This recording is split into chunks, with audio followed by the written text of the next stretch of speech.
Filho, do Espírito Santo.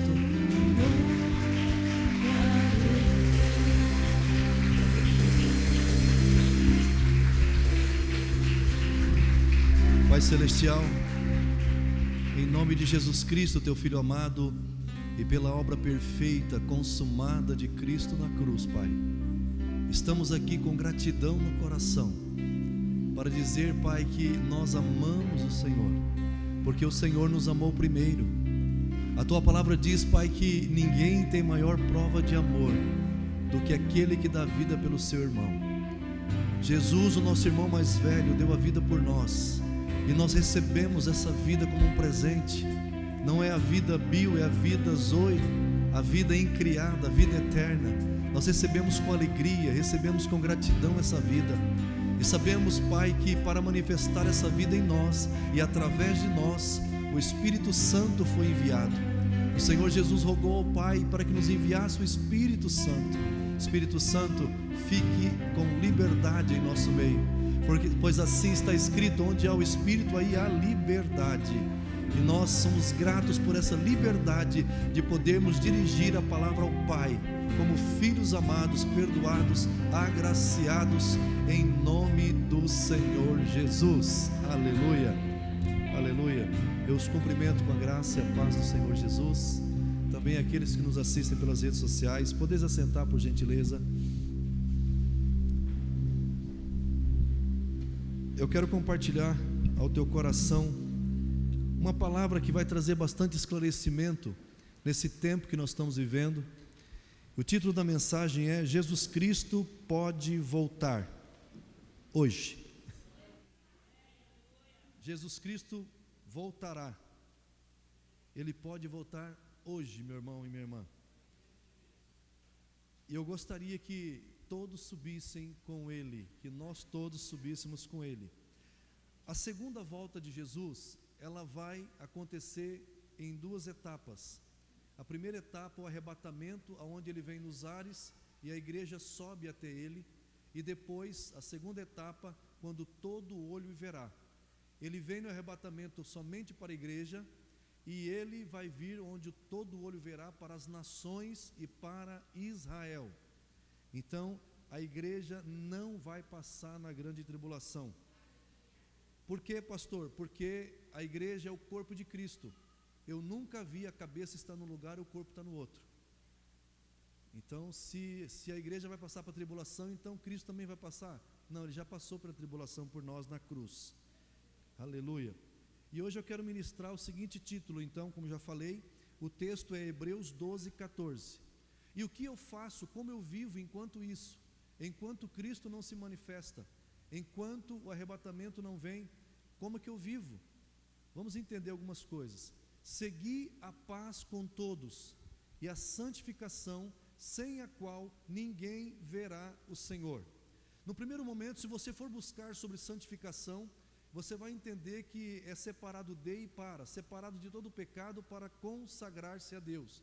Mas a santificação, numa revelação mais profunda, é o sangue de Jesus depositado na presença de Deus, que equivale o valor de todos nós e o direito de vivermos bem aqui na terra enquanto estivermos aqui.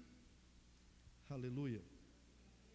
Então, amados, eu quero trazer uma palavra de consolo, uma palavra de conforto, mas também uma palavra de confronto, para que nós possamos cada dia mais entender o que Jesus Cristo fez por nós e valorizarmos esse sacrifício de Cristo Jesus. Gostaria que você abrisse o seu coração, abra bem o seu coração, para que você possa sair daqui nessa noite convicto da sua salvação em Cristo Jesus e de que você vai entrar no reino. Esse texto nos fala abundantemente, não somente da importância da santificação, mas também fala do aspecto rígido, reto, necessário para a santificação. Vejo também que nesse texto, que a santificação não é uma opção. Eu não quero ser santo. Não, não é uma opção. Estar com Deus não é uma opção, não querer ser santo.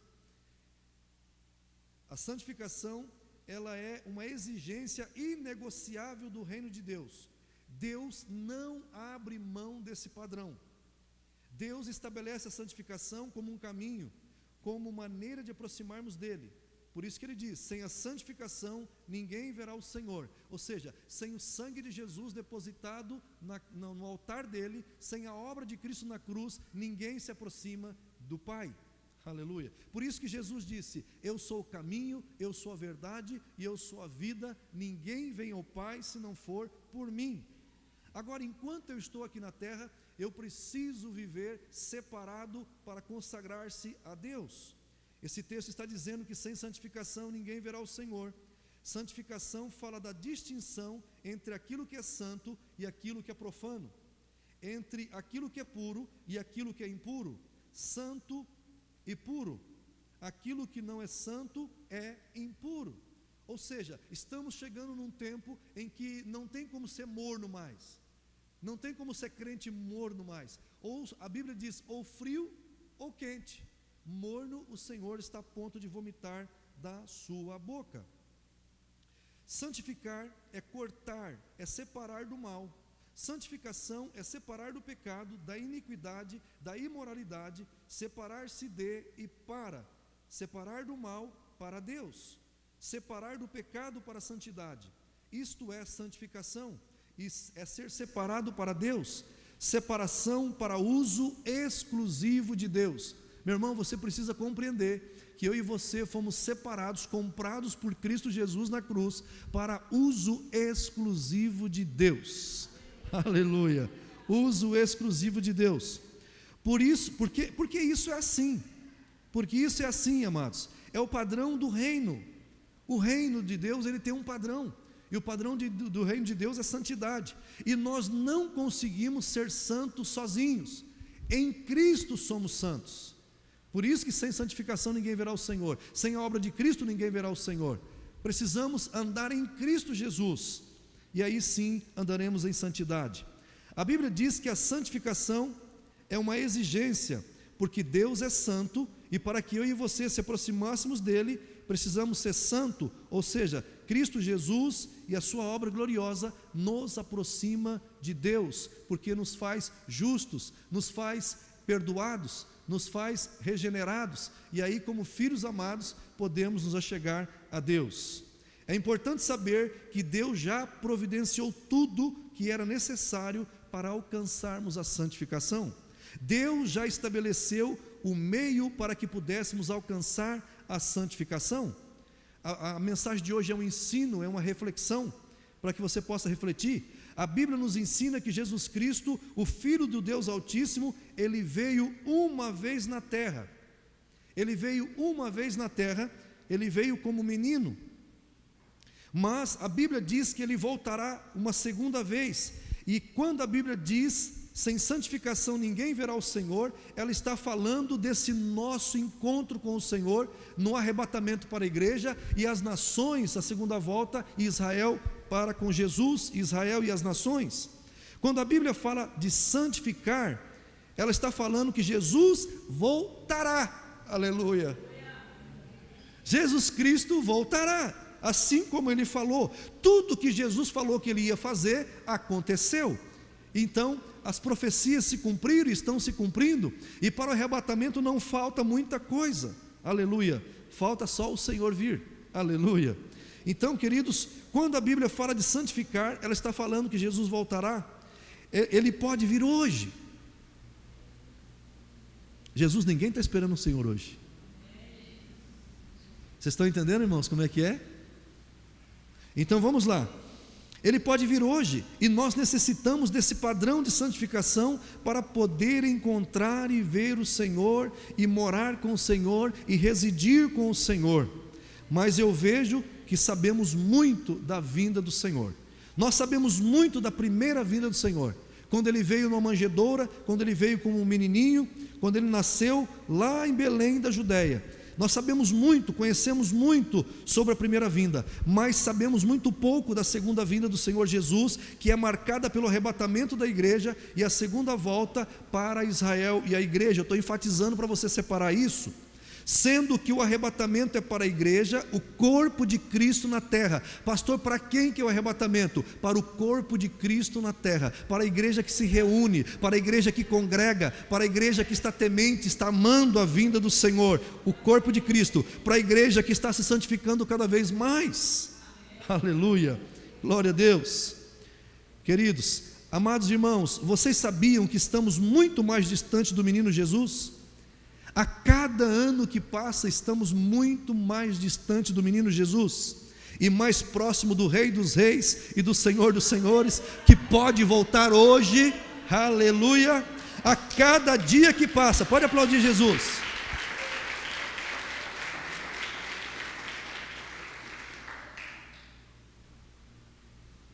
A cada dia que passa, nós estamos mais longe do menino Jesus da manjedoura.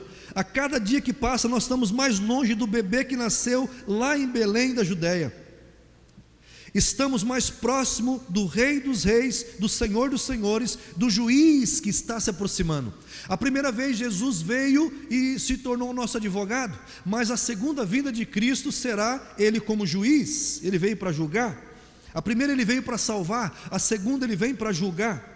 Portanto, nós precisamos entender que Jesus Cristo veio como menino, mas a segunda vez virá como homem guerreiro, poderoso, Senhor e juiz. Aleluia! A primeira vez Ele veio numa manjedoura e habitou por um tempo entre os animais. A segunda vez Jesus virá montado num cavalo branco e Ele vai cavalgar sobre as nações da terra com poder e autoridade. A primeira vez Jesus foi envolto em panos e colocado na manjedoura. A segunda vez Ele virá com vestes brancas salpicadas de sangue e Ele vem com poder e majestade. A primeira vez Jesus veio com um olhar de bebê, um olhar dócil, talvez dizendo gugu, dadá. Mas a segunda vez Ele virá com a voz de muitas águas. Quando Ele abrir os seus lábios, você e meu irmão, as pessoas ficarão surdos pelo barulho, pelo poder da voz do Senhor, que é como o barulho de muitas águas. A segunda vez Jesus virá com o rosto como o sol que resplandece na sua maior força. É assim que Jesus virá. A primeira vez Jesus veio e apenas um grupo de pastores estava pastoreando o seu rebanho lá perto de Belém da Judéia, pôde ir visitá-lo no momento do seu nascimento. Mas na segunda vez a igreja será arrebatada, toda a igreja será arrebatada, e as nações verá na sua segunda volta, todo olho verá. Que olho? O olho das nações e o olho de Israel contemplarão Jesus voltando. Jesus, quando Ele subiu aos céus, no Monte das Oliveiras, a hora que Ele estava sendo assunto aos céus, ascendendo aos céus, então ali os discípulos ficaram olhando, e dois anjos aparecem e dizem assim: varões galileus, por que vocês estão olhando esse Jesus que está sendo ascendido ao céu? Da mesma maneira que Ele subiu, Ele vai voltar. Quero te dizer que ali estavam os discípulos representavam Israel e não a igreja. Aleluia. Então quem vai ver a volta de Jesus com todo o olho é Israel e as nações. A igreja já foi antes no arrebatamento. Primeiro ponto da mensagem: Jesus Cristo pode voltar hoje. Jesus Cristo pode voltar hoje, porque para o arrebatamento não precisa cumprir nenhuma profecia mais. Ele pode voltar hoje. Precisa-se responder essa pergunta: quem são aqueles que subirão para estar com Ele? E quem são aqueles que ficarão de fora? A Bíblia diz: sem santificação ninguém verá o Senhor. Sem crer e receber a obra perfeita de Jesus Cristo, ninguém verá o Senhor. Quem foram aqueles que subiram e quem foram aqueles que ficaram? Vamos simular, o arrebatamento vai ser hoje. Quem vai subir? Quem vai ficar? Acompanhe comigo Apocalipse 22, de 12 a 15, olha lá. Apocalipse 22, de 12 a 15. Eis que venho sem demora, e comigo está o galardão que tenho para retribuir a cada um segundo as suas obras. Eu sou o Alfa e o Ômega, o primeiro e o último, o princípio e o fim. Bem-aventurados aqueles que lavam as suas vestiduras no sangue do Cordeiro, para que lhes assista o direito à árvore da vida e entrem na cidade pelas portas. Fora ficam os cães, os feiticeiros, os impuros, os assassinos, os idólatras e todo aquele que ama e pratica a mentira. Jesus Cristo pode voltar hoje. Quem ficou de fora? Quem não subiu com Ele? Os cães não subiram. Quem mais? Os feiticeiros, os adúlteros, os homicidas, os idólatras. Lembrando que essas pessoas que eu estou denominando aqui, eu estou falando que não subirão aqueles que não se arrependeram. Eu não estou dizendo que um feiticeiro, se um feiticeiro se arrepender, ele sobe. Se um homicida se arrepender, ele sobe. Eu estou dizendo aqueles que não se arrependeram, que não creram na obra perfeita de Cristo Jesus. Que isso fique claro. Aleluia. Jesus Cristo, Ele veio salvar todos, mas é somente aqueles que recebem que são salvos. Então os cães, quem mais? Os feiticeiros, os adúlteros, os homicidas, os idólatras e todos aqueles que amam e cometem a mentira. O sentido aqui é aquele que, não aquele que praticou um pecado e deixou, mas aquele que ainda continua na prática do pecado. Esses não subiram, esses ficarão para a perdição eterna. Estes não entrarão, não reinarão com o Senhor, não permanecerão na presença do Senhor. Segundo ponto da mensagem: quem ficou e por que ficaram? Os cães ficaram. Eu quero ensinar isso para a igreja, alguém precisa ensinar isso. Os cães ficaram. Quem são os cães? O que significa isso? Quem são os cães? No Oriente Médio, o cão era considerado um animal imundo. O cão era semi-selvagem, e o cão se alimentava de carniça e de lixo. Esta era a alimentação do cão. Espiritualmente, fazendo uma comparação do cão, baseado no cachorro animal, o cão animal, e o costume que ele tinha de comer carniça e lixo, espiritualmente falando, quem são os cães? Os cães, espiritualmente falando, ele causa inimizades. Eles causam, inimizade significa desaversão, aquele que repudia o seu próximo. O que os cães causam? Dissensões. No grego, dissensão é dicostasia. Os cães, eles se colocam à parte. O que os cães causam? Porfias, ou seja, discussões. O que os cães causam? Facções. É um espírito de partidarismo. É o meu grupinho aqui, o meu grupinho ali. São as famosas panelinhas. A palavra grega é aireses. Pelejas. O que o cão causa? Peleja, é combate, é resistência a Deus e a palavra. O que o cão faz? Quando ele ouve a palavra, ele resiste, ele não aceita, ele não recebe a palavra. É assim que vive o cão. Então vamos entender aqueles que ficaram e por que ficaram. Inimizades significa desaversão, aquele que repudia o seu próximo, aquele que isola o seu próximo, aquele que se afasta do seu próximo, aquele que não ama o seu próximo, que despreza o seu próximo. Este, espiritualmente falando, é um cão. Ele causa inimizades, causa também dissensão. A palavra dissensão no grego é dicostasia, que significa coloca-se à parte. Então eu vou dar um exemplo para você no contexto da igreja. A igreja, os grupos familiares terão um dia de convivência, e a pessoa que pensa como um cão, ela diz, eu não vou. Ela se coloca à parte. Está tendo um evento na igreja, ele diz, não, eu não vou. Ele se afasta, ele não entra, ele nunca se envolve, nunca se compromete, nunca participa, nunca apoia, nunca está lá, nunca está inserido em nenhum projeto de Deus. Isso é dissensão, dicostasia, colocar-se à parte. A igreja está aqui e ele se coloca à parte, não participa, não entra. Lembra do filho pródigo mais velho? Não entrou na festa. O pai fez uma festa para o filho, ele disse, eu não vou entrar nessa festa. Ele se colocou à parte, ele agiu como um cão. Aleluia. Pode dar glória a Deus. À margem, você nunca pode contar com aquela pessoa. Espiritualmente falando, esse indivíduo é um cão. Espiritualmente falando, ele é um cão, porque você nunca pode contar com ele.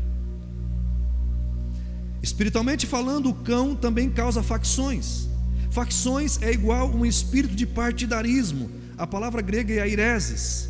Ou seja, nós aqui na Comunhão Cristã Aba, nós trabalhamos com a ênfase nos 5 ministérios. Nós acreditamos no ministério apostólico, profético, evangelístico, pastoral e de ensino. E esta pessoa que causa facção, ela quer criar o 6º ministério que não está na Bíblia, o dela.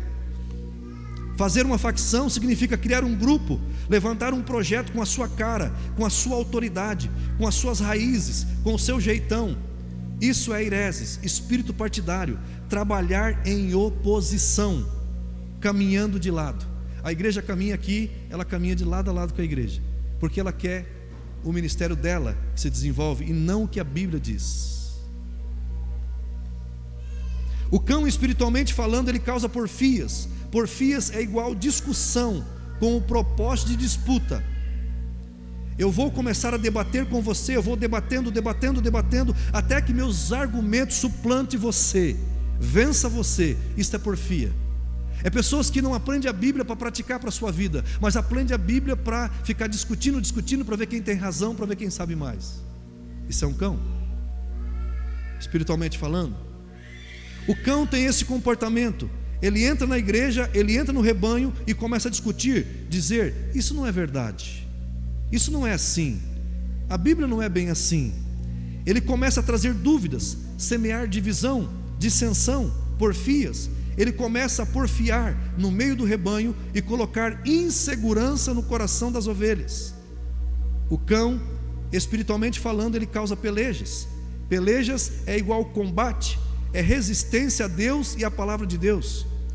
Quando estamos pregando a palavra de Deus, a pessoa diz, que pensa como um cão, ela diz assim: não é isso, isso não é bem assim. Não, eu não posso aceitar isso como verdade, eu não posso aceitar isso como realidade. Ela duvida, ela discute, ela quer relativizar a veracidade da palavra de Deus, só porque a Bíblia pegou no pé dela.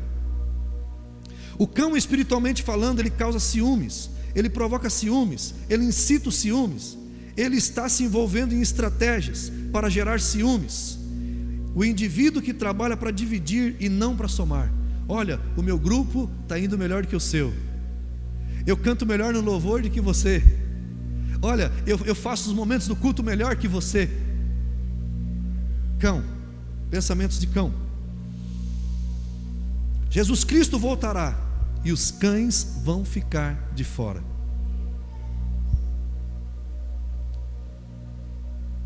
Mas não somente esses que têm esse comportamento, que têm esta vida, que praticam essas coisas, não somente esses, mas o texto diz que os feiticeiros ficarão de fora. Queridos, depois que eu pregar essa palavra, eu posso dizer que nem Paulo: preguei toda a verdade, estou livre do sangue de todos. Se você não subia, é porque você não quis. Que os feiticeiros ficarão de fora.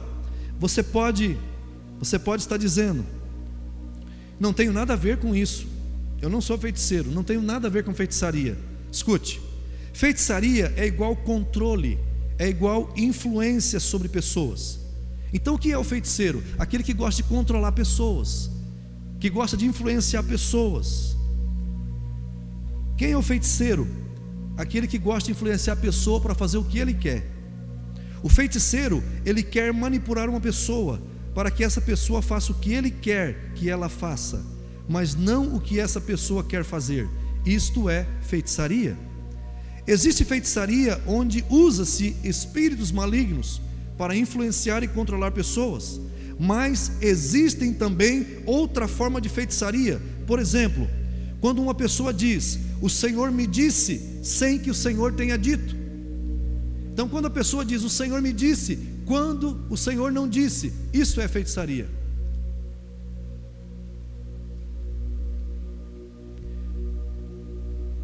A Bíblia diz que os feiticeiros vão ficar de fora. Quando a pessoa diz: o Senhor me disse, com o propósito de levar a pessoa a fazer algo que ela quer que a pessoa faça, isto é feitiçaria, manipulação. É feitiçaria através da oração, aquela oração horizontal. Quando você faz oração para aquela pessoa ouvir, você não está falando com Deus, você está querendo influenciar, manipular, conduzir aquela pessoa que está ouvindo a sua pseudo-oração, que não está endereçada a Deus, mas está endereçada ao indivíduo que está próximo ouvindo. Isso é um tipo de feitiçaria. Pastor, não entendi ainda. É quando o esposo está orando perto da esposa e diz assim: Pai, transforma a vida da minha esposa, essa mulher está muito ruim, Pai, não sei o quê. Isso é feitiçaria. Você não está endereçado a Deus, você está falando para mudar o esposo na frente dele. Você está influenciando, querendo manipulá-lo. Quando se compartilha visões como se fosse de Deus, não sendo de Deus. Quando se estabelece propostas e projetos futuros que não procedem do trono de Deus, essas propostas são formas de feitiçaria. Os feiticeiros sempre querem manipular os sentimentos e as emoções dos outros. Os feiticeiros sempre querem controlar, exercer influência manipuladora, controladora sobre as pessoas. Mas Deus disse: domine o homem sobre os peixes, sobre as aves, sobre os répteis e sobre tudo que há na terra. Deus nunca mandou dominar sobre outro homem ou sobre quem quer que seja outro ser humano.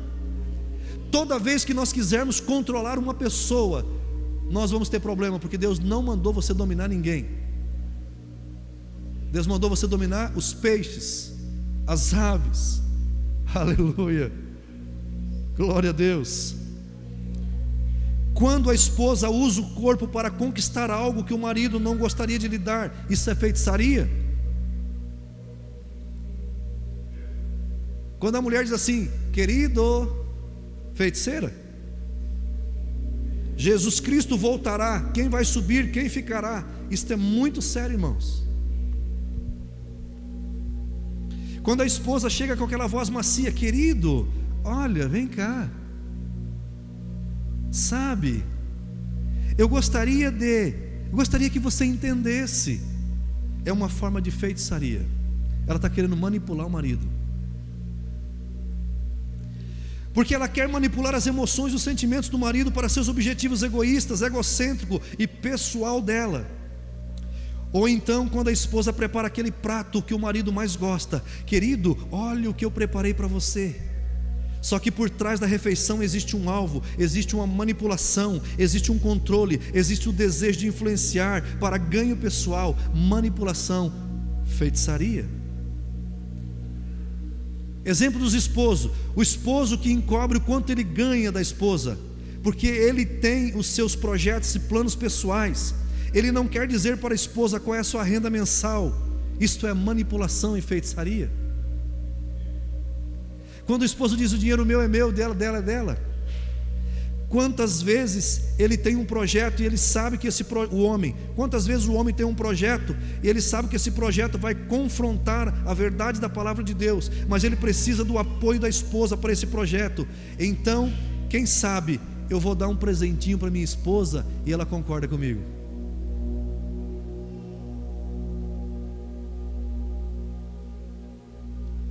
Então, depois do presente, eu vou compartilhar o projeto.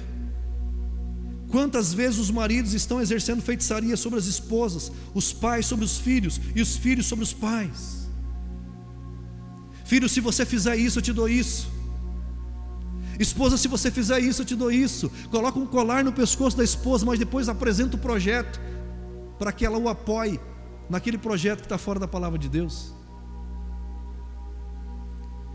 Diz assim: o pastor está pregando bem hoje.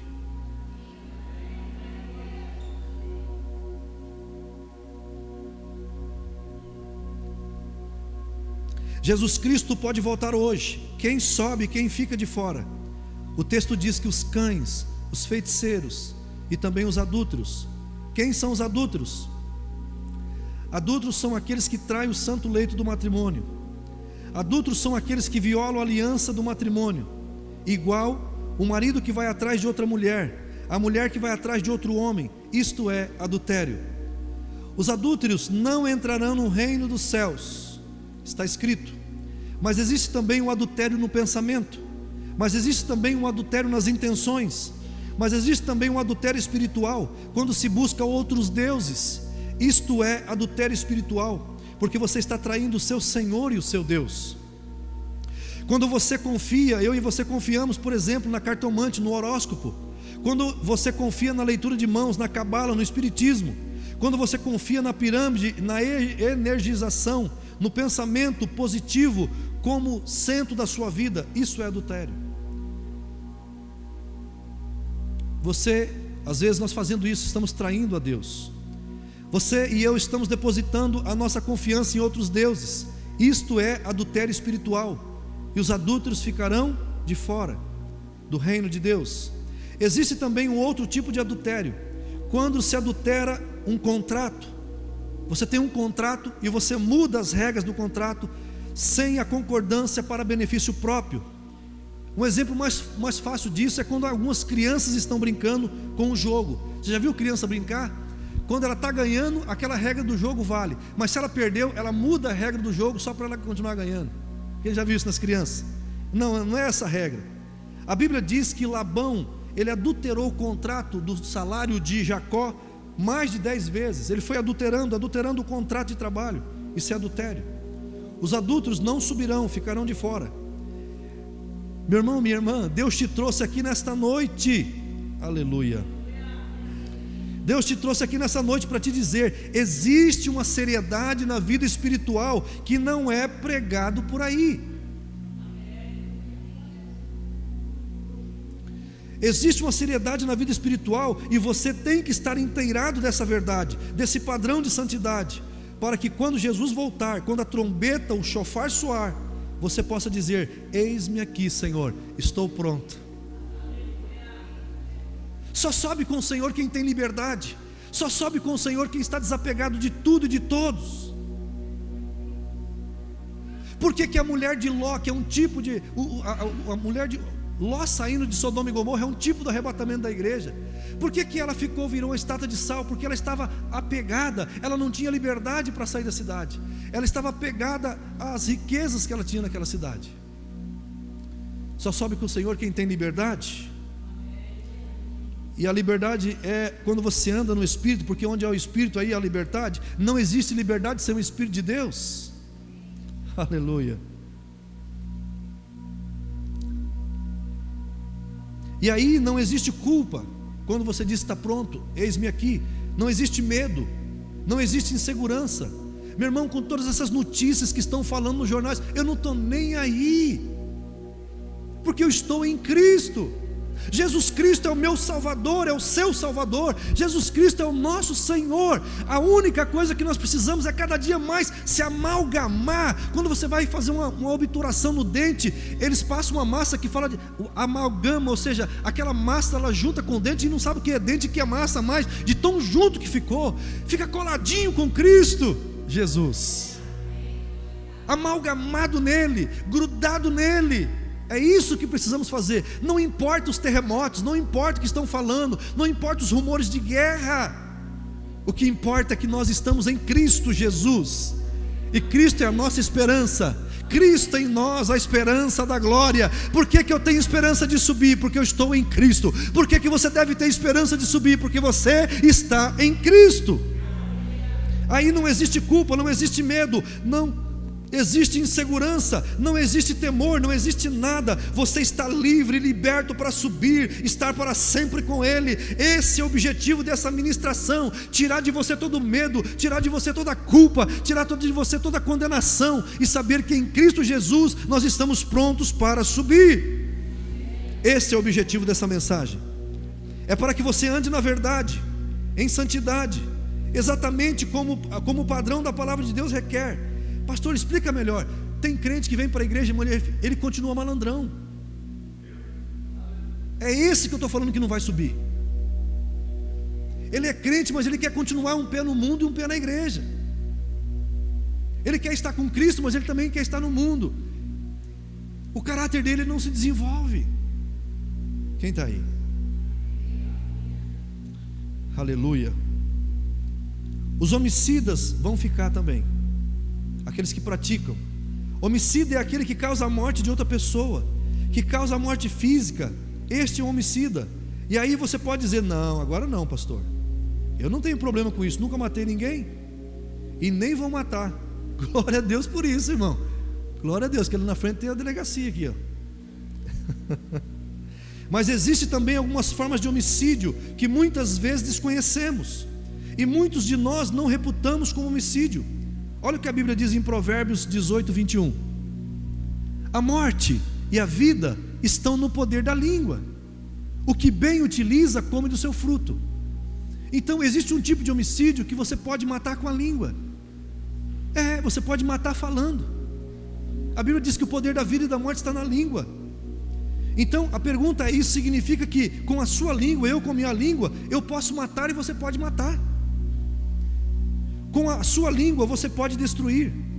A pergunta é: você já matou alguém com a sua língua? Você já matou casamentos com a sua língua? Você já matou relacionamentos, amizades? Você já matou algum ministério com a sua língua? Já matou o ânimo do seu filho com a sua língua? Já matou a esperança e expectativa de vida da sua filha com a sua língua? Você já escravizou, já subjugou o seu marido debaixo dos seus pés com a sua língua? Você já subjugou a sua esposa, reduzindo a estado de escravidão em casa com a sua língua, marido?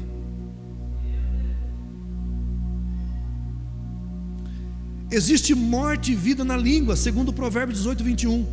E os homicidas não herdarão o reino dos céus. Quando um pai chega para o filho e diz assim: filho, você não vai dar em nada, você não presta para nada, acabou de matar o filho, é homicida. Quando você, homem, começa a comparar a sua esposa com outras mulheres e começa a dizer coisas com a sua boca, você está matando a sua esposa.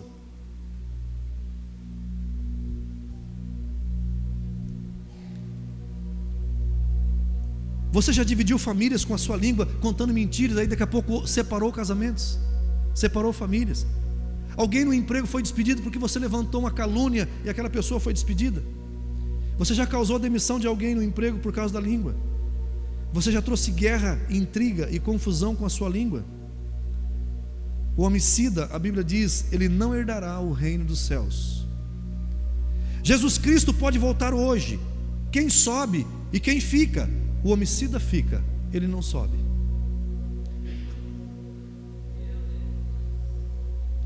O texto sagrado continua ensinando, nos instruindo, que os idólatras ficarão de fora. Idolatria é igual venerar, idolatrar, adorar deuses, objetos ou pessoas. Isto é idolatria. Idolatria é colocar coisas ou pessoas no mesmo nível de autoridade ou acima da autoridade de Deus. Então a autoridade de Deus está aqui. Tudo que você coloca no mesmo nível da autoridade de Deus ou acima é idolatria. Eu vejo famílias dizendo assim: o meu filho é tudo para mim. Para com isso, senão você vai perder teu filho.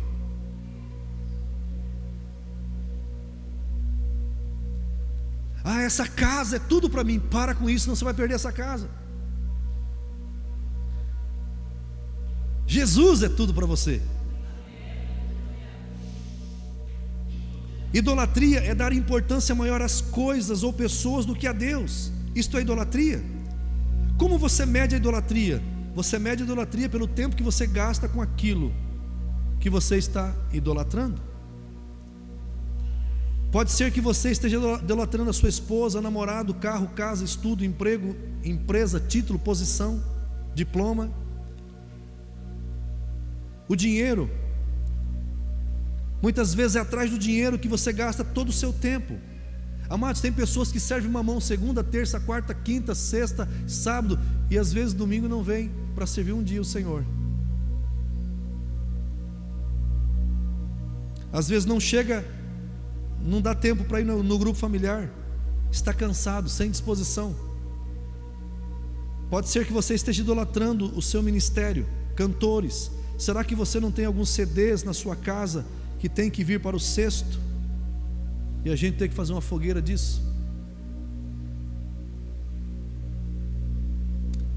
Se você não tem CD, talvez aqueles discos de vinil, as fitas antigas, que quando você ouve esses louvores te reporta para a velha vida e não para a nova vida.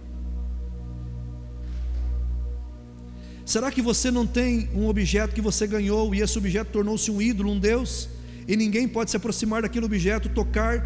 Se o seu filho se aproxima, você faz um escândalo. Eu ganhei da minha avó, da minha bisavó, da minha tataravó. Joga fora. E o conselho é: joga no chão, destrói esse negócio. Meu irmão, você está guardando um negócio aí que está trazendo maldição para a sua vida. negócio que está dando um ponto de contato para demônios na sua casa. Pode ser que você tenha um esportista, um atleta como ídolo. Pode ser que você tenha pastores, líderes como ídolos. Aleluia. Pode ser que você tenha o físico como ídolo, o corpo como ídolo. Você gasta 3 horas por dia em ginástica, mas não gasta 15 minutos com a leitura da palavra. Academia é bom para se preparar para o avivamento, função cardiopulmonar. Só que o físico não pode estar acima ou no mesmo nível de Deus. Jesus Cristo voltará e os idólatras vão ficar de fora, não vão subir. O texto também diz que os mentirosos ficarão de fora. Mentir é faltar com a verdade. É a incoerência entre o dito e o ocorrido. É a incoerência entre o que você fala e o que aconteceu. Aconteceu algo e se você vai reportar de forma diferente, isto é uma mentira. Isto não aconteceu, isto não é assim. O mentiroso é aquele que não encara a realidade. É aquele que foge da realidade. Ele tenta se proteger através do falso, através do engano. Mentir é encobrir a verdade, é silenciar depois de uma falha cometida. Cometeu uma falha e você não declarou, não confessou. Você é um mentiroso. Os mentirosos não herdarão o reino dos céus. Não importa quanto tempo você tenha de igreja, você não vai subir se continuar na prática da mentira.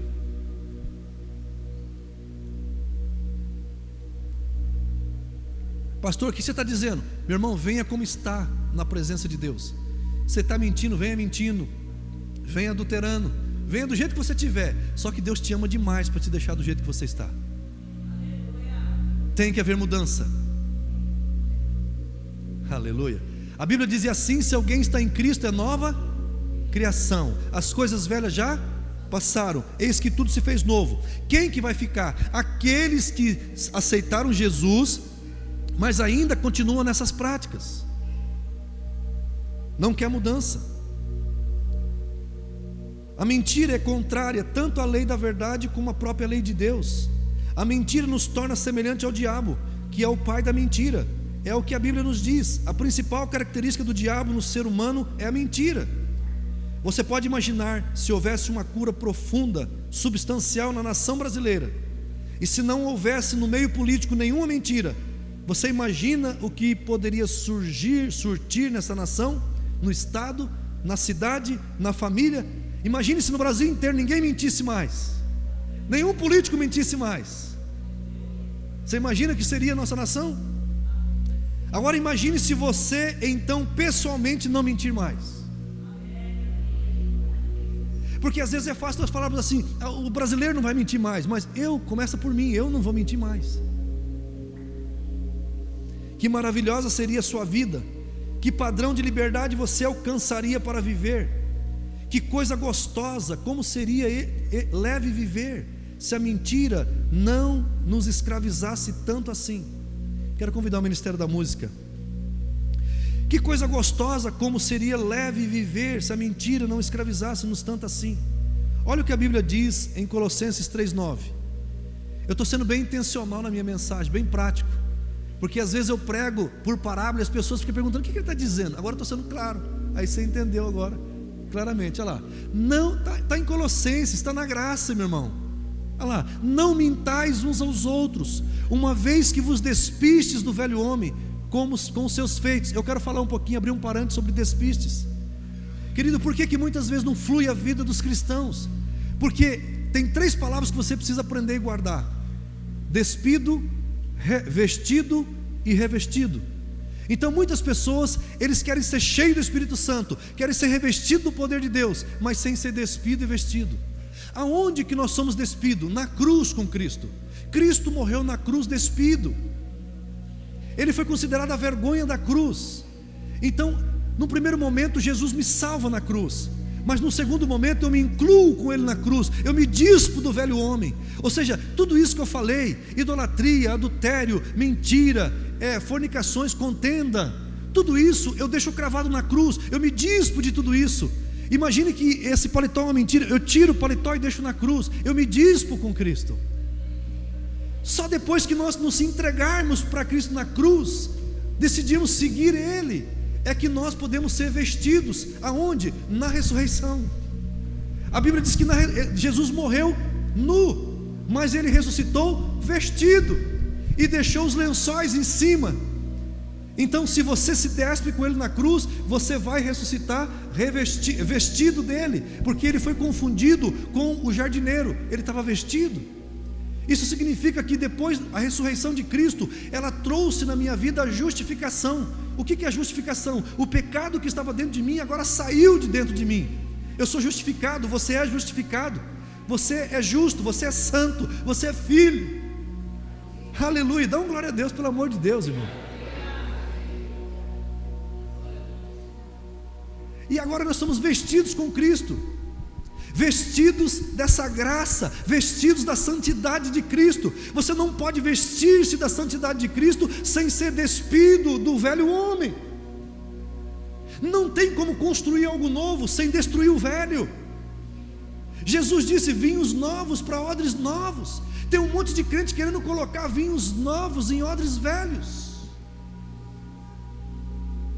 Tem um monte de cristão querendo que Deus abençoe a sua vida, manifeste as bênçãos aqui na terra, bênçãos materiais principalmente, sem ele se despir do velho homem. Tem uma música que fala: deixa na cruz, tudo que é ruim seu deixa na cruz.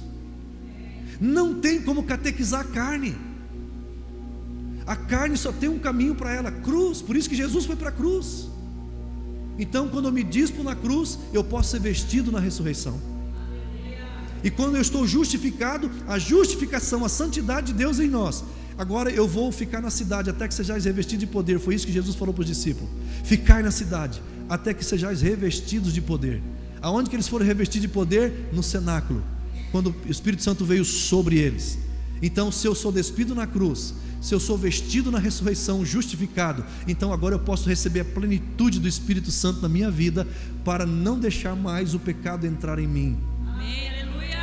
Qual é o poder que não deixa o pecado entrar em nós? O Espírito Santo. Glória a Deus. Eu e você não conseguimos vencer vício nenhum. Eu e você não conseguimos vencer nada. Só o Espírito Santo em nós, pela obra de Cristo, Ele pode. A única coisa que devemos dizer é: eu permito. Aleluia. Fechou o parênteses. Não mintais uns aos outros, uma vez que vos O Espírito Santo está me lembrando uma coisa aqui. Tem crente que fala assim: uma mentirinha santa. Meu irmão, não existe mentirinha santa. Mentira é mentira, e o pai da mentira é o diabo. Meu Deus. Se você está mentindo, você vai ficar com ele. Meu Deus. Eu não estou falando aqui você que praticou uma mentira e você se arrependeu e pediu perdão. Não é isso que eu estou falando. Eu estou falando na pessoa que está na prática disso e não se arrependeu. A pessoa que está na prática do adultério e não se arrependeu. A pessoa que está na prática da mentira e não se arrependeu. A pessoa que está na prática do homicídio e não se arrependeu. Porque enquanto a vida é esperança, enquanto a vida é esperança para o feiticeiro, para o adulto, para quem quiser, ninguém vai para o inferno porque pecou, vai para o inferno porque rejeita Jesus.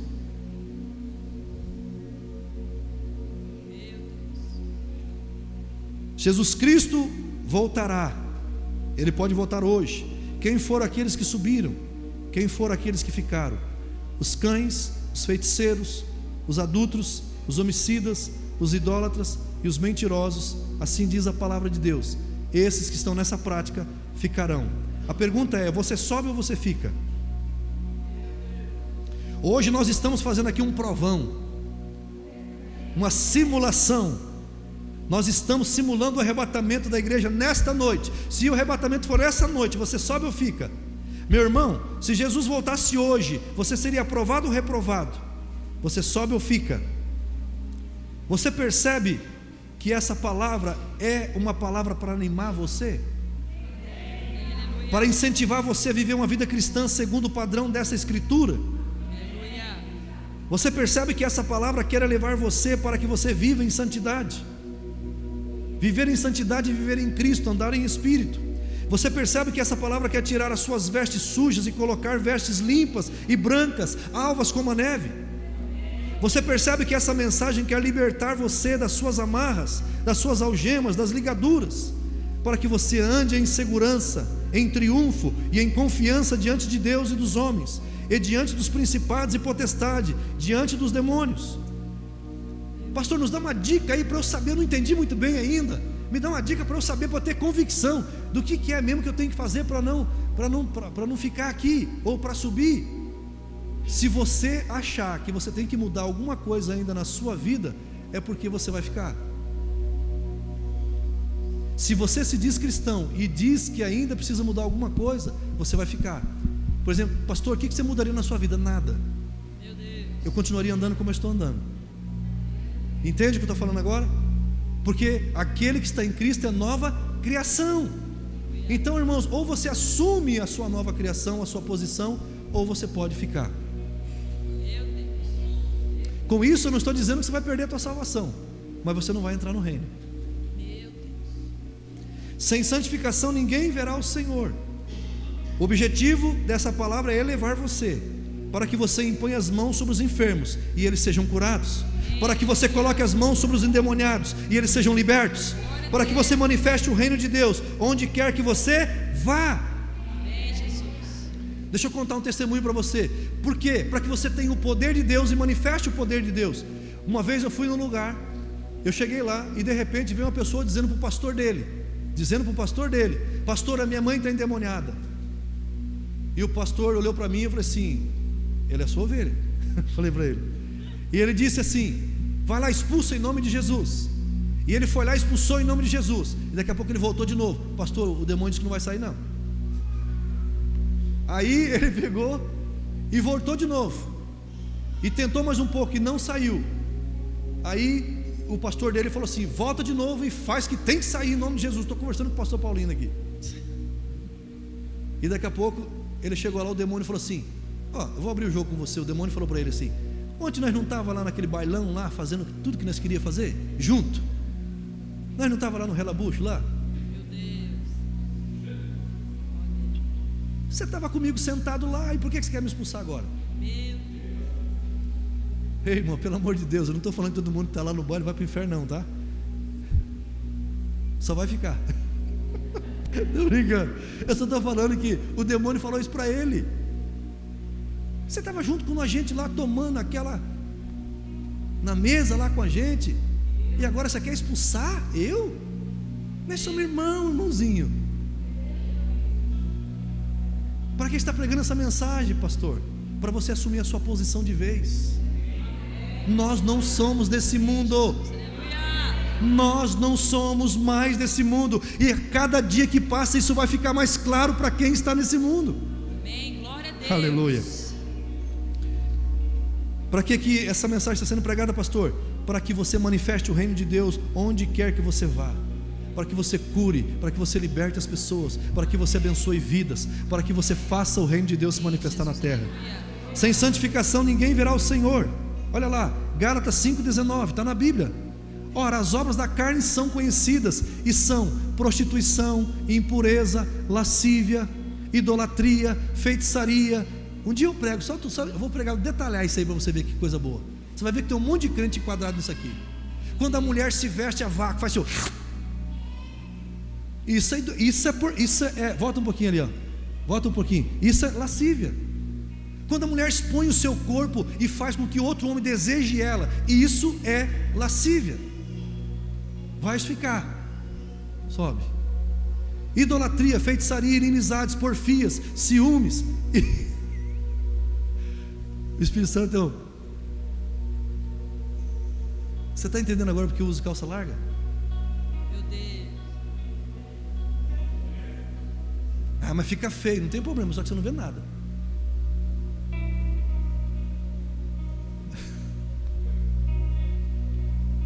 Você imagina se eu fosse um pastor que tivesse aquelas calcinhas novas, modernas, tudo grudadinho no corpo aqui assim, que nem os cantores sertanejos, aqui na frente, com aquela fivelona aqui assim, aberto. Por que eu uso paletó? Porque aqui tá. Deixa eu ensinar algo para vocês. O homem, ele precisa ter decoro. Decoro. Sabe o que é decoro? Dane-se o que vocês vão pensar. O homem não pode mostrar o peito. Ele não pode ficar sem camisa em casa? Pode, mas na rua. E a mulher é duplo decoro. Por isso que a mulher usa um sutiã e depois uma por cima. Duplo decoro. Por isso que eu já falei, dane-se, porque o que você vai pensar, porque isso aqui arrebenta com um monte de coisa. Entendeu, mulher? Por que você usa o sutiã e depois é duplo decoro? Porque os seios da mulher é mais avantajado.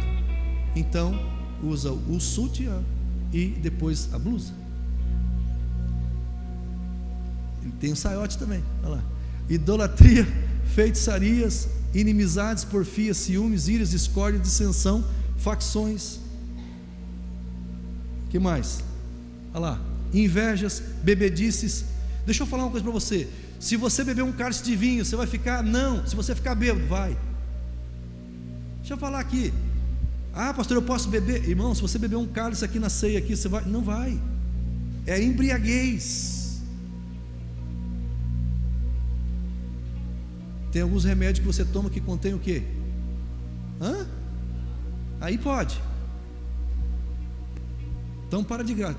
A gente tem que parar de graça também. Tem que entender as coisas. Olha lá. Invejas, bebedices ali é embriaguez. Glutonaria é comer demais. Glutonaria é quando a pessoa já está cheia, comeu bastante, ele põe o dedo na garganta, vomita para comer. É quando você vai num restaurante mais caro, que você paga um pouquinho maior, aí você come demais da conta porque você pagou. Isso é, além de ser miséria, espírito de miséria, ainda é glutonaria. Não, irmão, pagou, não importa, come o que tem que comer e pronto. Só o necessário para viver.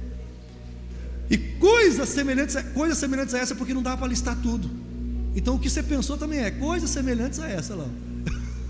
Coisas semelhantes a essa, a respeito das quais eu vos declaro, como já outrora vos preveni, que não herdarão o reino de Deus os que tais coisas praticam.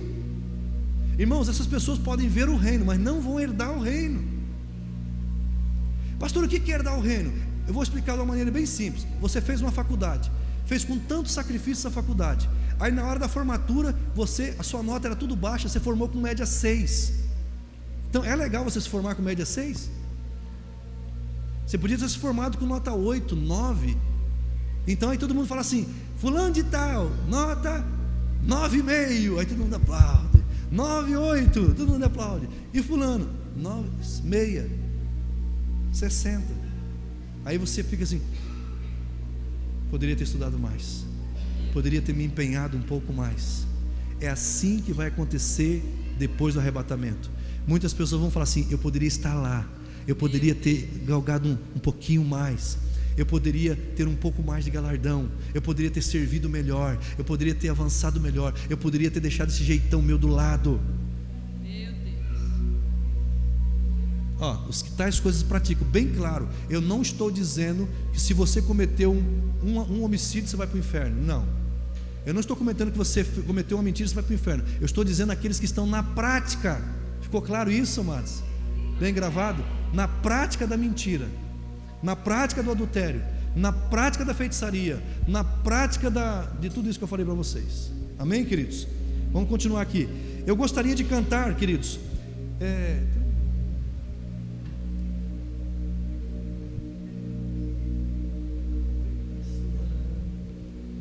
o louvor tem que estar preparado também, senão não sobe, porque eu dei um cântico para eles cantar aqui, que eles vão ter que se virar agora.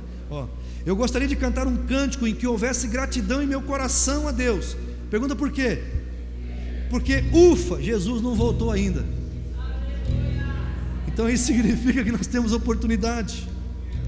O arrebatamento ainda não aconteceu, e nesta noite Ele nos dá mais uma oportunidade de santificar-nos e nos prepararmos para a sua vinda, que pode ser a qualquer momento. Ontem eu ouvi uma coisa, eu não vou falar por ética nome nem onde foi. Eu ouvi uma coisa que me chocou tremendamente. Uma pessoa ela falou, ela estava acamada no momento em que ela falou, e ela disse assim, engraçado as famílias, né? Eles querem formar os filhos médicos, engenheiro, isso, aquilo outro, para trabalhar na NASA, mas não pensam em ter um pastor na sua família. E agora que ela estava acamada, ela diz assim, um pastor vale mais que um médico, porque os médicos não podem fazer nada por mim agora, mas um pastor pode. Entende isso? Pode orar, pode declarar, pode acalentar.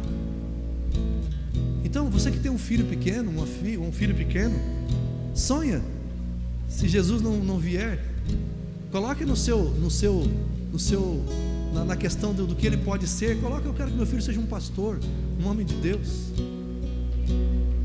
Um dia eu ouvi um pastor renomado, ele disse assim: eu queria que meus filhos, todos os filhos são formados, eu queria que meus filhos fossem pastores, e hoje os filhos são pastores. Um dia perguntaram para Billy Graham, você não quer ser presidente dos Estados Unidos? Candidato a presidente dos Estados Unidos. Ele disse: não posso abaixar de cargo, eu sou pastor.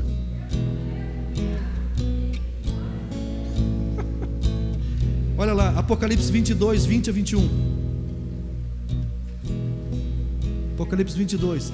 Aquele que dá testemunho destas coisas diz: certamente venho sem demora. Amém. Vem, Senhor Jesus. A graça do Senhor Jesus seja com todos. Até o 22, até o 21. A graça do Senhor Jesus seja com todos. Tem uma tradução que fala assim: Maranata, ora vem, Senhor Jesus. Você está com Jesus? Deixa Ele vir, meu irmão. A única coisa que eu gostaria que Jesus não viesse agora é porque se eu ficar mais tempo pregando, eu vou ganhar mais alma para Jesus. Fora disso, não tenho por que esperar mais. A igreja precisa levantar e precisa trabalhar. Coloque-se em pé e diga assim: Pai Celestial, eu creio que Jesus Cristo veio a este mundo em carne, morreu numa cruz para me salvar, foi para o Hades, mas ao terceiro dia Ele ressuscitou, subiu aos céus e se assentou à direita de Deus Pai Todo-Poderoso, e de lá intercede por nós. A esse Cristo Jesus, homem, eu declaro que é o meu único Salvador e meu único Senhor, e enquanto vida tiver, a Ele eu sirvo, a Ele eu amo, servindo pessoas e amando pessoas. Se você crê nisso com o coração, para a justiça, diga amém. Você que orou conosco também, ou vai fazer essa oração ainda, e diz com o coração, e creu com o coração, tudo isso que você falou, você é um salvo. Então ouça essa mensagem, se prepare a cada dia, juntamente com o Espírito Santo, para que quando a trombeta soar, você possa subir com o Senhor. Você não venha ficar de fora. Eu declaro que todos que aqui estão, subirão com o Senhor. Todos que estão ouvindo essa mensagem, subirão com o Senhor, para a glória de Deus Pai. Continue abençoados.